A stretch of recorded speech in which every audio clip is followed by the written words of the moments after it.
Oi gente, aqui é Mari, dando continuidade à leitura do livro Breve História do Feminismo. Vou ler para vocês hoje a parte do feminismo nas origens do mundo moderno. Seguindo aqui, o feminismo pré-moderno. Até o Renascimento, a ideia que imperava era de uma profunda desigualdade, tanto nas capacidades intelectuais e cognitivas entre homens e mulheres, quanto na função dos dois sexos em relação aos papéis sociais. Vai vendo. As novas pautas introduzidas no século XVI, a partir do humanismo, propugnado, por exemplo, por Erasmo de Roterdã, não romperam totalmente com toda a misoginia herdada. No Renascimento, ouviam-se os ecos medievalistas, que consideravam a mulher um ser inferior. Bispos e teólogos defenderam que a mulher é naturalmente inferior ao homem, destinada a obedecer-lhe, e por isso não podiam exercer funções de poder como o sacerdócio. Questionado se o escravo liberto poderia ser sacerdote, Tomás de Aquino respondeu que sim, pois o escravo é socialmente inferior, enquanto a mulher é naturalmente inferior.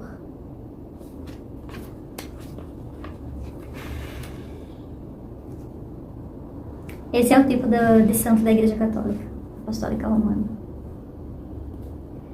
Deve-se considerar que, apesar de o Renascimento trazer um novo paradigma sobre o humano, o da autonomia, esta não se estendia às mulheres. Entretanto, o culto renascentista ao gênio e à inteligência teve consequências para elas. A importância dada à educação gerou numerosos tratados pedagógicos e abriu o debate sobre a natureza e os deveres dos sexos. A esse intenso debate, que durou muitos séculos, dá-se o nome de Querelle de Femmes.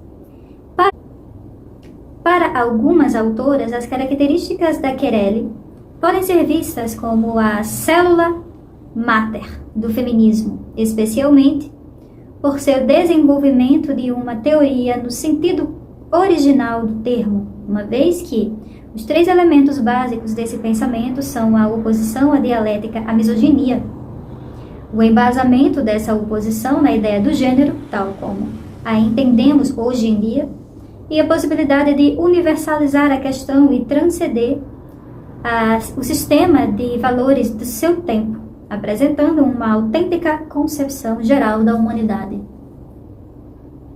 As mulheres que participaram na Querelle foram as que Virginia Woolf chamou de as filhas dos homens cultos, filhas, irmãs e sobrinhas de humanistas que foram educadas por estes e se rebelaram contra aqueles que as prepararam para uma sociedade que proibia a entrada de mulheres. Elas descobriram que o ideal universal de humanitas não era este, já que não incluía mulheres. Essa situação contraditória despertou nelas uma consciência ao mesmo tempo moderna e feminista. Uma representante fundamental dessa consequência foi a escritora Christine de Pizan, que intervém no debate sobre a Querelle não por questões literárias, morais ou filosóficas, mas pelo conjunto de argumentos condenatórios e insultantes para as mulheres que a obra Roman de la Rose contém. Reage contra a literatura misógina que vinha sendo repetida desde a antiguidade e que alcança uma expressão generalizada na Idade Média. Não apenas denuncia esse desprezo em relação às mulheres, como também, o que é mais importante, a situação de desamparo dessas perante esse empreendimento de não terem acesso à cultura.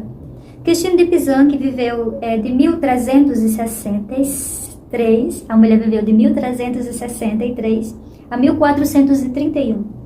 Pode ser considerada a primeira mulher escritora profissional, já que de sua pluma saiu a renda com a qual pôde sustentar seus 3 filhos pequenos quando o marido morreu. Seu talento, sua grande erudição e sua capacidade de trabalho deram muitos frutos, dos quais se conservaram 37 obras. Pizan não é somente escritora, mas também editora, já que algumas das cópias manuscritas que se conservam saíram de suas mãos, e para ela trabalharam os artistas que as iluminaram. Acredita-se que ela mesma participou dessa tarefa. No ano de 1405, escreveu o seu livro mais conhecido e reconhecido, A Cidade das Mulheres. Nele, questiona a autoridade masculina dos grandes pensadores e poetas que contribuíram para formar a tradição misógina e decide fazer frente às acusações e insultos contra as mulheres, que eram tratadas como desobedientes, invejosas, mesquinhas, embusteiras, faladoras, orgulhosas, luxuriosas, perigosas e etc. Olha, aqui tem uma gravura do que seria esse livro da Christine de Pizan. A Cidade das Mulheres. Aqui, ó.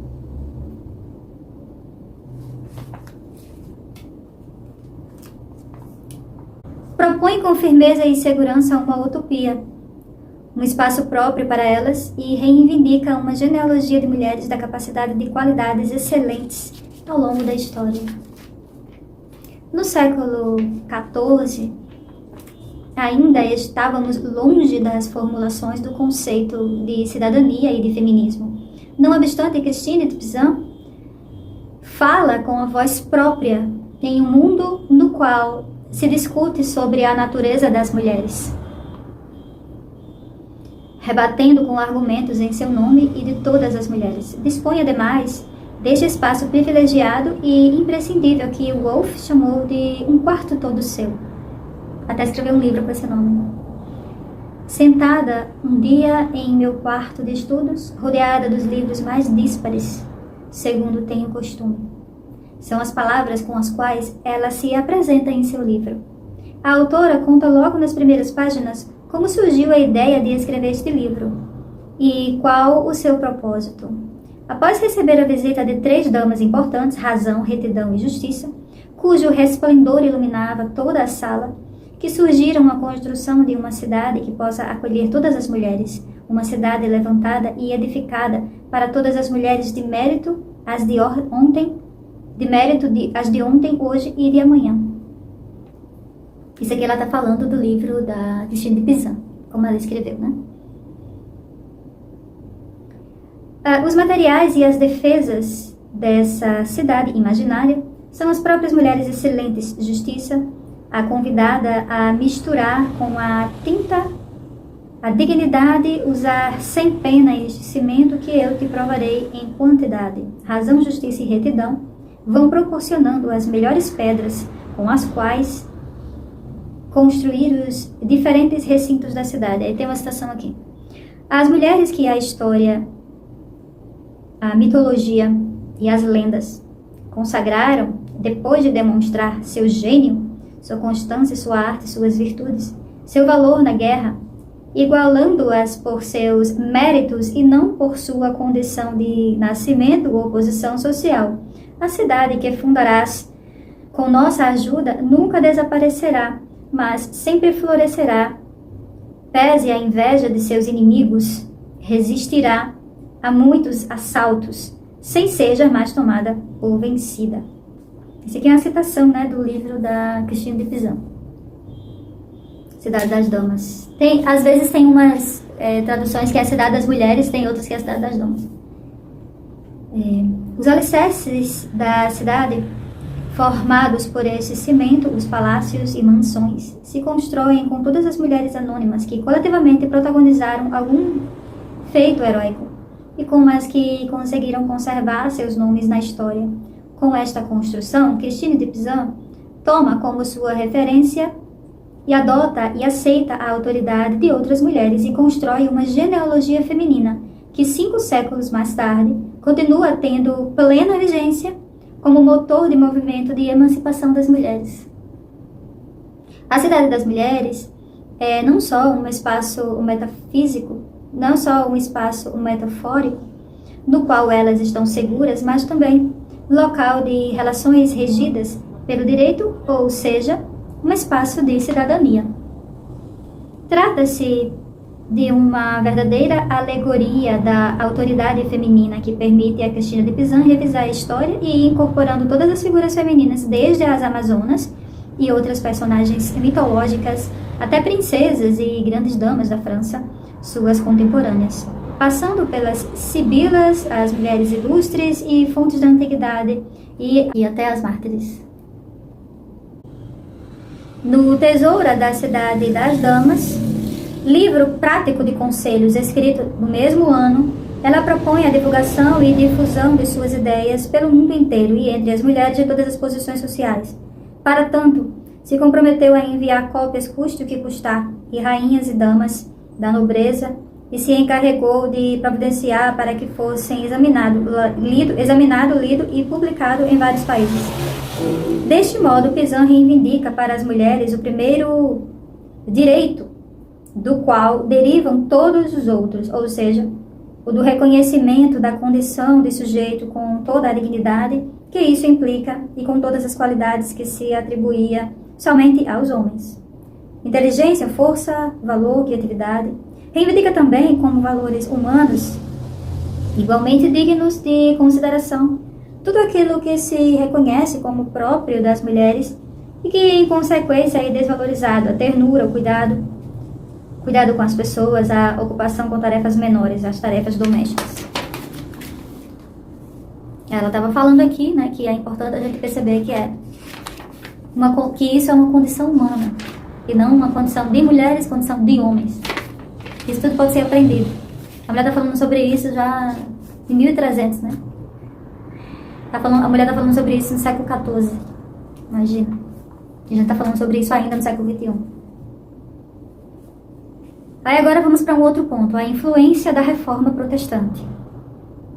A cultura e a educação eram, então, um bem escasso entre as mulheres. E por essa razão, fiz um salto bem grande, né? Aqui ela deu. Na influência da Reforma Protestante. A cultura e a educação eram, então, um bem escasso entre as mulheres e por essa razão foram de outra índole as ações que provocaram uma repressão de imensas proporções e envolveram grande número de mulheres em relação entre as heresias religiosas. Pode-se dizer que, apesar de as doutrinas heréticas sobre a natureza e a posição das mulheres serem inúmeras, há nelas um ponto em comum. Conferem um tipo de dignidade e possibilidade intelectual para as mulheres que, naquele contexto histórico, dificilmente poderiam encontrar em outro espaço público. A Reforma Protestante, por exemplo, ao afirmar a primazia da consciência do indivíduo, sacerdócio universal de todos os verdadeiramente crentes, à frente à relação hierárquica com Deus, abriu as portas à interrogação das mulheres. Por que não as mulheres? Não obstante, e como já havia acontecido com as heresias medievais e renascentistas, a própria lógica dessa tese levou à formalização de grupos mais radicais, especialmente na Inglaterra. A pujança do movimento protestante, já em meados do século XVII, deu lugar ao nascimento de alguns desses grupos, como os Quakers, que incluíram as mulheres como pregadoras e admitiam que o Espírito Santo pudesse expressar-se por meio delas. Algumas mulheres encontraram uma via interessante no unitarismo. Unitarismo, aí deixa eu ler aqui um rodapé para vocês. É uma corrente do pensamento teológico que afirma a unidade absoluta de Deus. Prega a liberdade de cada ser humano para buscar a sua própria verdade e a necessidade de cada um buscar o crescimento espiritual sem a necessidade de religiões, dogmas ou doutrinas. Aí, continuando aqui, né? Algumas mulheres encontraram uma via interessante no unitarismo para desenvolver sua individualidade. O espírito podia induzi-la ao celibato ou tirar o direito do marido de governar sua consciência. Muitas delas foram acusadas de fazer pactos com o demônio. As frequentes acusações de bruxaria contra as mulheres unitaristas ao longo desses séculos e sua condenação à fogueira foi o justo contrapeso divino, divino entre aspas, tá? A todas aquelas que desafiavam o poder patriarcal. Aí vamos entrar aqui em outro ponto. A mulher no antigo regime, os salões franceses. Na França, o antigo regime foi a idade de ouro da vida mundana organizada, na maior parte dos casos, por iniciativa e em função de uma mulher. Durante esse período, muitos conceitos que se tinham sobre a mulher e seu papel social sofreram importantes alterações. Na França do século XVII, os salões começavam a aparecer como espaços públicos capazes de gerar novas normas e valores sociais. Os salões eram o centro. Os salões eram o centro dessa vida e os mais importantes eram organizados por mulheres, onde, com pelo menos um século de antecipação, se predicavam e colocavam em prática ideias contra o matrimônio adotadas depois pelas Preciosas. Preciosas é o nome do grupo de algumas dessas mulheres. Preciosas é o nome do grupo de algumas dessas mulheres que se organizavam nessa época. Nome dado a um grupo de literatas da segunda metade desse século, como veremos a seguir. Uma característica desses salões era que, fugindo da superficialidade do entretenimento puro, tinha um caráter profundamente intelectual do mercado de ideias. As discussões giravam em torno a distinguir, analisar e classificar os sentimentos, determinar suas matrizes e suas fontes. Discutia-se o sentido da beleza das palavras e havia grande preocupação com a reforma da linguagem. A Marquesa de Rambouillet pôde ser considerada como a primeira professora de urbanidade na França. Seu salão foi tomado como exemplo em todo o país durante o século XVII e também nos salões do século XVIII. Não cabem dúvidas de que as reuniões Rambouillet, que tiveram seu apogeu entre 1630 e 1648, contribuíram para modificar, ainda que parcialmente, a atitude da cultura masculina em relação às mulheres, o que se pôde comprovar com uma série de livros publicados nesse período. Olha aqui a Marquesa de Rambouillet. Olha aqui. Em 1661, publica-se o Grande Dicionário das Preciosas de Somerset e em 1663, o Círculo das Mulheres Sábias de Jean de la Forge. Esse clima cultural é, em parte, precedente ao preciosismo, mas, ao mesmo tempo, um testemunho mais ou menos fiel de seu desenvolvimento e realizações. O preciosismo foi um fenômeno complexo, que se apresenta ao mesmo tempo como um modelo de comportamento, uma corrente literária, um movimento de ideias e um movimento, sobretudo feminino, que afrontava temas que iam muito além do âmbito da cultura.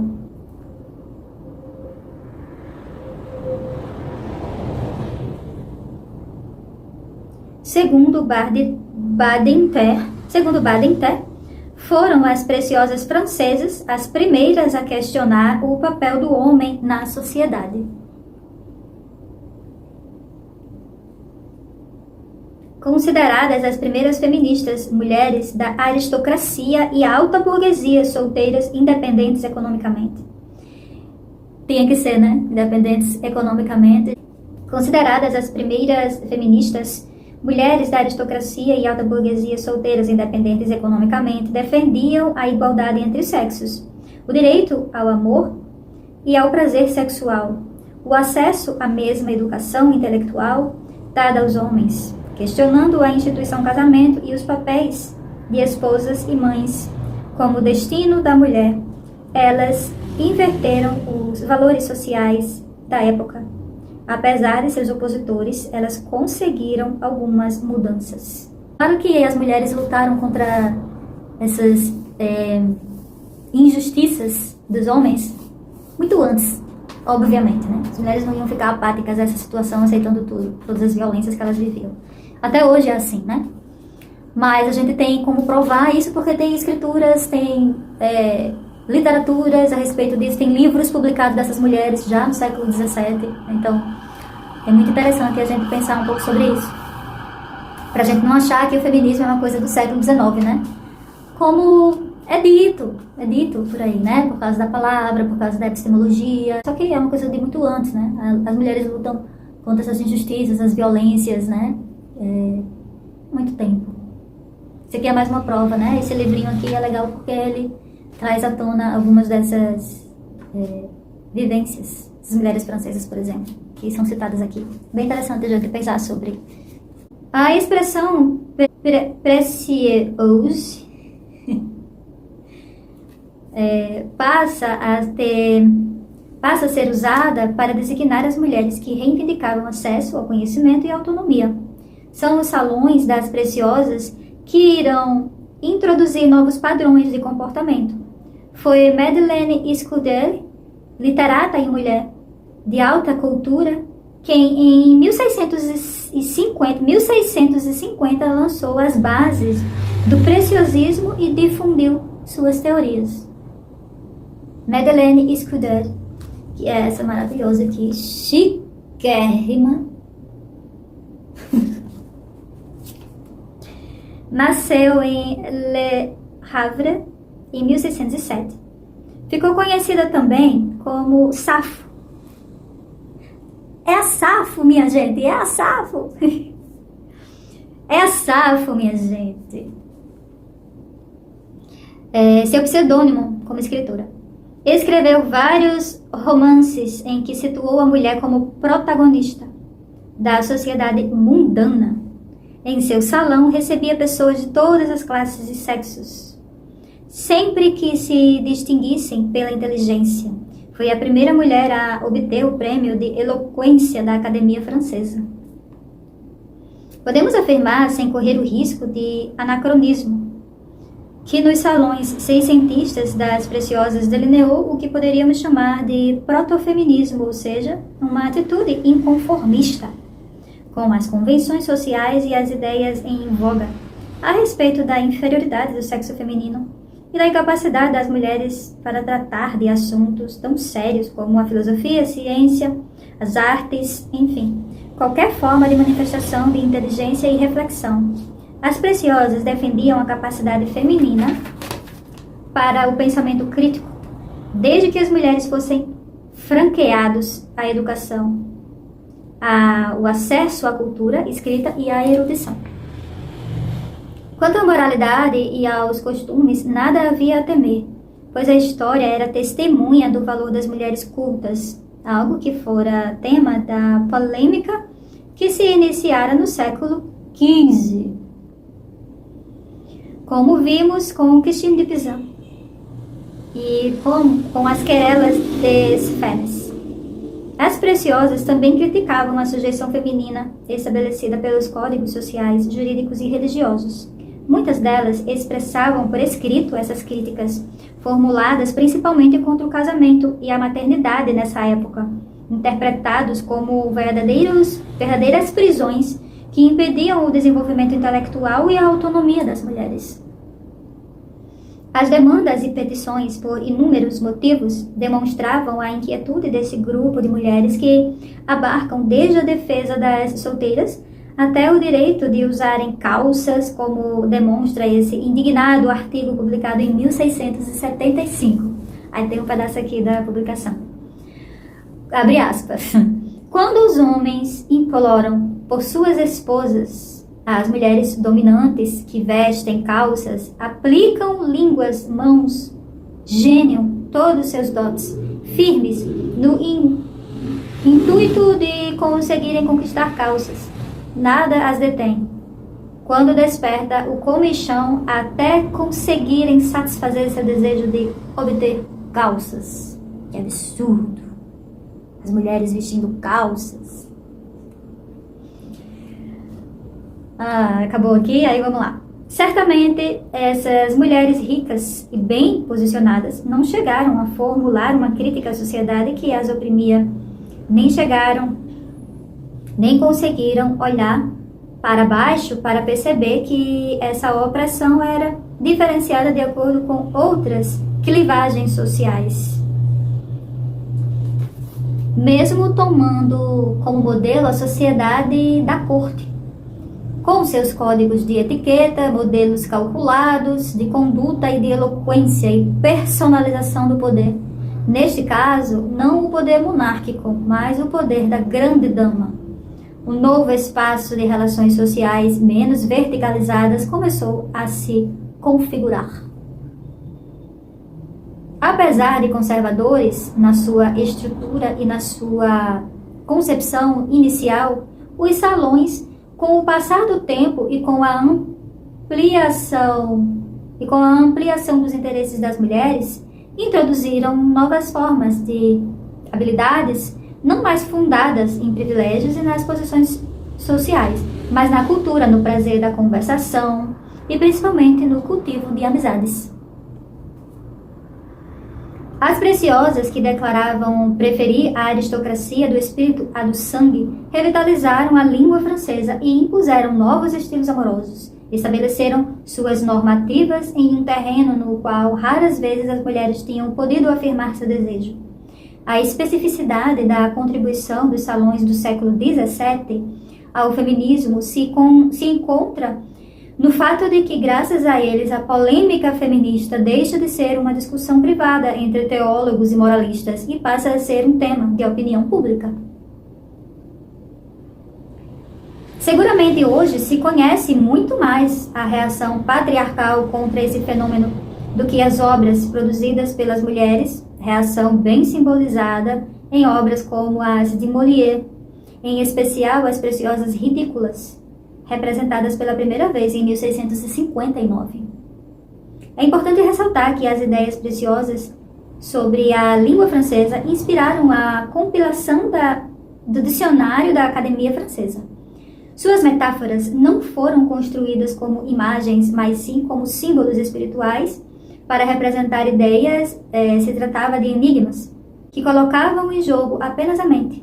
Esse tipo de metáfora implicava mais complexidade e maior esforço mental. O trabalho de compilação feito pela academia resultou em uma língua de inteligência pura, racionalidade, que logo seria utilizada por Voltaire. Uma língua de analistas e ideólogos aos quais o preciosismo aportou sua contribuição teórica. A influência do preciosismo se estendeu até pelo menos 1680, como provam as diversas reimpressões até 1698, de numerosas obras compostas nesses círculos. Nesse período, as mulheres começaram a se interessar cada vez mais pela ciência, o que fez com que o preciosismo fosse perdendo força. Aí vamos entrar agora num outro ponto aqui, o nascimento da ideia feminista na Veneza do século XVII. Muitas foram as circunstâncias que fizeram na Veneza do século XVII o lugar onde surgiram as primeiras formulações radicais da ideia feminista. A República de Veneza, de Paolo Sarpi, 1552 a 1623, rica, culta e competente, tentava manter o enfrentamento crítico com o papado, mas desde o Renascimento, que tanto essa cidade como Pádua haviam dado livre acesso à cultura às mulheres. Obviamente, Veneza não era um paraíso para todas as mulheres, mas muitas dispuseram de meios culturais e morais necessários para criar novas ideias, colocá-las por escrito e travar algumas batalhas intelectuais. No século XVII, se iniciou uma calorosa discussão em relação às capacidades e o papel social das mulheres. O problema estava na ordem do dia. As transformações econômicas, sociais e políticas haviam assentado as bases de uma participação mais ampla e consciente das mulheres na vida política, artística e cultural. Entretanto, muitas estavam apartadas de qualquer tipo de educação ou papel significativo, reclusas em suas casas. Não lhes era permitido falar com estranhos e apenas podiam sair para ir até a igreja. se fossem acompanhadas por uma mulher mais velha. O debate se centrou em torno do fundamento do conceito de inferioridade ontológica das mulheres em relação aos homens. A essa tese, algumas escritoras opuseram a antítese da superioridade e da excelência das mulheres, escrevendo ensaios opúsculos, nos quais, além de indagarem as causas históricas dessa condição de inferioridade, expunham por meio de figuras exemplares tomadas da história, de mulheres que se haviam imposto com excelentes resultados em todos os campos da ação humana. 3 intelectuais de Veneza despontaram como precursora do feminismo: Lucrezia Marinelli, Moderata Fonte e Arcangela Tarabotti. A primeira escreveu em 1601. Em 1601, ela escreveu A Nobreza e a Excelência das Mulheres, em que defendeu a igualdade fundamental dos 2 sexos, ressaltando o papel da mulher na história da civilização. Moderata Fonte publicou em 1600 O Valor das Mulheres, em que retratou as donas de casa de sua época, que viviam como animais encurralados entre paredes. Dizia uma personagem desiludida com o casamento em que a sonhada liberdade se evaporara para dar lugar a um odioso guardião. Desprovida de recursos e instrução, a mulher sujeitava-se ao poder masculino. Esse aqui é um exemplo de que a autonomia financeira é um dos pontos muito importantes nas pautas das feministas, né? Desde antes do nome feminismo existir, as mulheres já estavam falando sobre isso, a questão da autonomia, da independência de poder ter sua própria comida, casa e tudo mais. Aí a Arcangela Tarabotti foi obrigada pelo pai, em 1620, aos 16 anos, a ingressar no mosteiro de Santa Ana, das Beneditinas, onde morreu em 1652. Ao longo de 32 anos, escreveu textos e cartas em seu cárcere feminino, como qualificava o mosteiro, denunciando a inferioridade da mulher em suas obras. Antissátira, defesa das mulheres contra Horácio Plata, e La Tirania Paterna. Essa publicação, em 1654, Arcangela denunciou os falsos moralismos masculinos, a falta da liberdade feminina e a violência que a obrigou a trocar a pena da escritora pela agulha de bordadeira. Então aqui a gente tem 3 exemplos de escritoras que estavam falando sobre as questões das mulheres daquele tempo, mas que muitas não foram resolvidas ainda hoje, né? Então pra gente ver e pensar como as coisas são lentas, né? No que diz respeito aos direitos das mulheres, e como Nízia Floresta gostava de dizer, injustiça dos homens. Então eu fico por aqui, lido mais um capítulo para vocês. Até a próxima! Obrigada por curtir, compartilhar, comentar. Um cheiro. Tchau!